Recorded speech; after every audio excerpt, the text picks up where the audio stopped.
හිටපු ජනාධිපති රනිල් වික්‍රමසිංහ මහතා අද පස්වරුවේ අපරාධ පරීක්ෂණ දෙපාර්තමේන්තුවට ප්‍රකාශයක් ලබා දුන්නා. ඔහු මෙම ප්‍රකාශය ලබා දුන්නේ කෙහෙලිය රඹුකැල්ල මහතා හියුමන් ඉම්යුනෝග්ලොබියුලින් මිලදී ගැනීමට අදාළව ඉදිරිපත් කළ කැබිනට් පත්‍රිකා පිළිබඳවයි.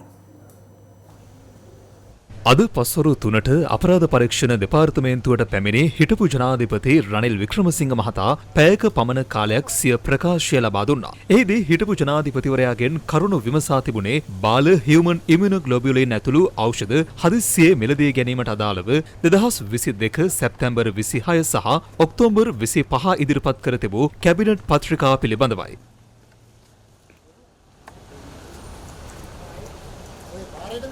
රට තුළ ඖෂධ හිඟයක් පවතින බවත් තත්ත්වය වඩාත් බරපතල වන බැවින් ඊට පෙර ඖෂධ තොගයක් මිලදී ගත යුතු බවත් කෙහෙලිය රඹුක්වැල්ල මහතා සෞඛ්‍ය අමාත්‍යවරයා ලෙස ඉදිරිපත් කළ කැබිනට් පත්‍රිකාවල සඳහන් කර තිබුණා.